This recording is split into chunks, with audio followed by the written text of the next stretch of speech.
Welcome one and all to the first mini-boss room of the Great Bay Temple, which is empty. If you look up at the ceiling, you'll find Wart chilling out up there, and apparently it doesn't like us looking at it because it will then fall to the floor and surround itself with pink orbs.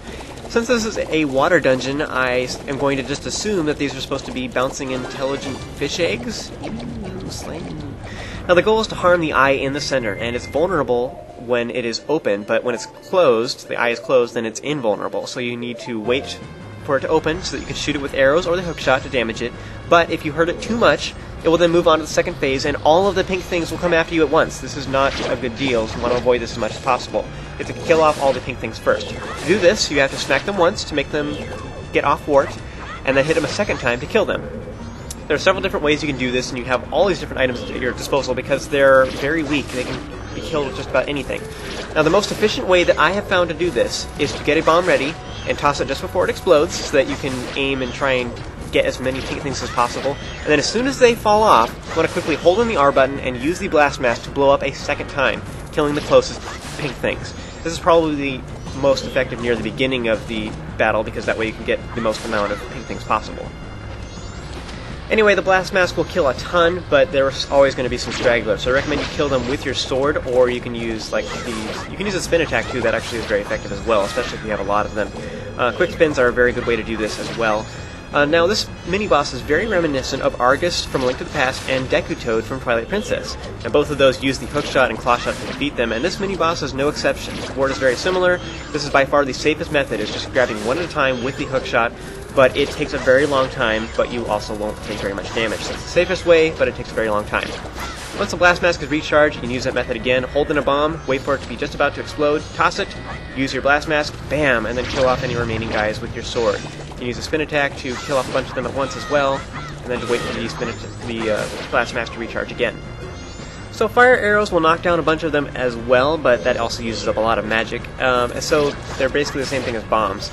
Now, one weapon that is surprisingly very effective against this mini-boss is Deku Nuts. I vaguely mentioned this in the last few videos, but I didn't really push for you to grab some because normal people at this point aren't going to have any, since you have to go really out of your way to make sure you get some before you enter this particular dungeon. But let me tell you, bombs plus Deku Nuts combo is incredible. It's so effective.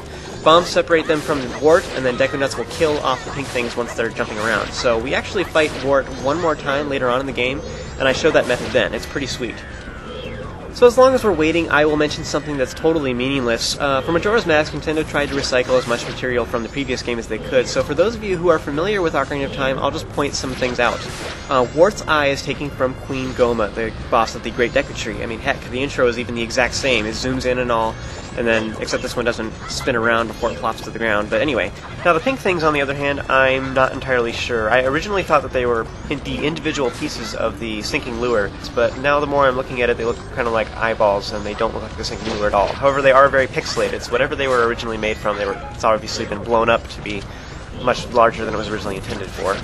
Alrighty, when you're sick of playing around and you've killed most of the pink orbs, you want to whip out your hero's bow and wait for the eye to be open, and then shoot it in the obvious weak point, which is kind of its whole body, I suppose. Now at this point, it starts zooming around the room somewhat randomly. However, it will actually aim at you occasionally while its eye is open. So you can hide in the corner to avoid its grasp, so this way it can't hit you because it's too big to reach you there. I recommend you kill off the remaining pink thingamajiggers before you move on and try to focus on Wart, because otherwise they'll just continually jump at you and you'll take damage. It's kind of hard to aim at Wart with the bow when you constantly have things jumping on you. Now you can use the blast mask, Deku Nuts, or quick spins to quickly take care of the remaining pink things. Now once Wart opens his eye again, you want to quickly aim towards him and shoot the eyeball to damage him. He's actually already pretty well hurt though, so this one finished him off here. Here you can see me panic as I try to get Tattle's info before he explodes, since I'm trying to do that for all the enemies in this walkthrough. Kind of dumb really, you can't even Z-target Wart until after you've killed all of the pink things and have been removed, and then Tattle advises you to remove the pink things. A little late, don't you think? Could have told me that earlier. After you have defeated Wart, a chest will appear containing the next magical arrow. In case you hadn't noticed, all of the dungeons in Majora's Mask revolve around using these different kinds of arrows to solve various puzzles. This idea is actually not something new. You see, in Ocarina of Time, Nintendo originally wanted to use different elemental arrows to complete each temple. The medallions that the sage gave you were originally going to be used to charge up your arrows with 6 different elements: light, wind, fire, ice, shadow, and spirit. They ended up having to drop the idea, though, I assume because it was just awkward and confusing, as well as tedious trying out all your different elements to solve each puzzle. But I think they were dreaming too big initially. I mean, what would you even do with a spirit arrow anyway? Just turn enemies into ghosts or something? But anyway, they did have the ice arrows programmed, but they ended up going a different direction with the ice temple, which became the infamous water temple instead. And they ended up including the ice arrows as just an optional novelty item that didn't really do much of anything. It was already programmed, so they might as well just give it to you. So all that being said, that's why there's ice arrows in Ocarina of Time, and for Majora's Mask, the ice arrows are back. But this time they do all the awesome stuff that Nintendo originally wanted them to do in Ocarina of Time. Okay, now that I'm done with trivia, back to the real game. I want to go back out to the door and stock up on goodies, and then go out the next door to return to the room with the red pipes. I want to swim over to the opposite side and get on top of one of these corner platforms. There's a new enemy here called an Octorok that you can actually reflect their rocks back at them using your shield to damage them. You can defeat them that way, but we don't actually want to do that. Instead, you want to take off your Zora mask, stand near the center of the platform, and Tattle will harass you. You can press up C and she will give you a clue on what you need to do. She says the Octoroks are very squishy. Aww. Well, not that kind of squishy. She says that if you could stand on it, you could probably reach the central platform. You want to Z-target the Octorok and shoot it with your newfound ice arrows. This will freeze it into a block of ice, allowing you to jump on top of it and hop to the central platform.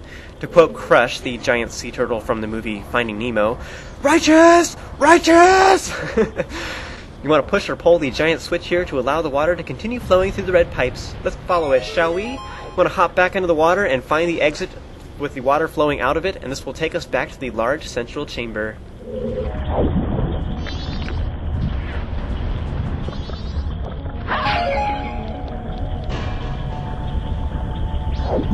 Okay, so we have completed everything we can do on the lower red path. So you'll now see that the red pipes are flowing in the upper red path, so let's take that route again to return to the narrow room with the skullfish. You want to float up to the top and climb up onto the platform here. Now if you look over to the opposite side of the room, you'll see that the red pipes flow into the room to the south, but they come out not flowing anymore. That's apparently our next checkpoint.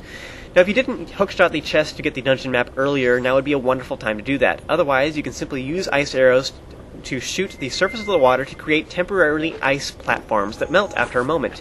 You can jump along them, but it's much easier to simply hop along them using the Deku mask. This is actually much safer, and it allows you to have a little more wiggle room. I'm going to smash the jars here to find the 8th Stray Fairy, which you could have gotten with me earlier, but I waited until now because I'm trying to be sneaky.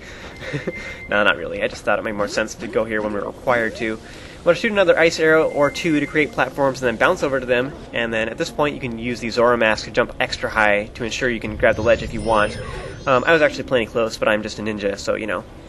Now this next room has a new enemy called a blue Choo-Choo. Most of you probably don't use Tattle's hint system on the enemies, but she gives you a hammer of a clue on what to do next. But I suppose Nintendo found out that wasn't clear enough, so if you run over to the next far side of the room, you can actually Z-target the red platform itself to get another hint that makes it even more painfully obvious. But once again, most of you probably aren't using Tattle's hints, so you might not even know this. I love how it just freezes this enemy into a perfect square. It's just so symmetrical and all. You want to push this close enough to the platform so you can climb on top of it and jump up, and then you can use your shield to bonk into the real bombshell and make it explode. After that, you want to go ahead and push or pull the switch, and voila! We will continue making the water flow through the red pipes. Yay!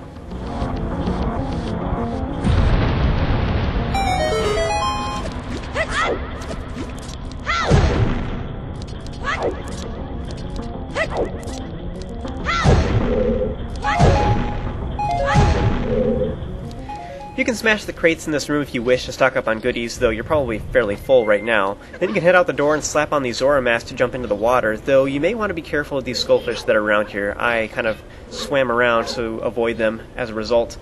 But anyways, you'll notice that if you look up at the red pipes that they're now flowing into this next portion, so they follow the hallway that we were in before. You want to kill the Dexy hands again to go through here, and they take you back into this next room where we fought the Bio Dekubabas before. We have to follow the water flow anyway, so we're going to have to go this way regardless.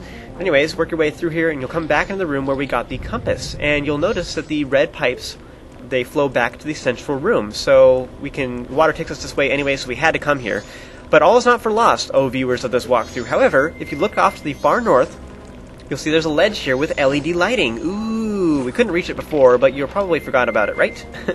You want to create some platforms using your ice arrows and then hop over with the Deku mask. You can use the Zora mask to jump up at this point, and you'll have to equip the fire arrows to melt the chunks of ice up ahead. You want to slash the ice stalagmites here to collect some arrows and magic, and then go through the next door to join me for the next video to see how to complete the second mini-boss of this dungeon.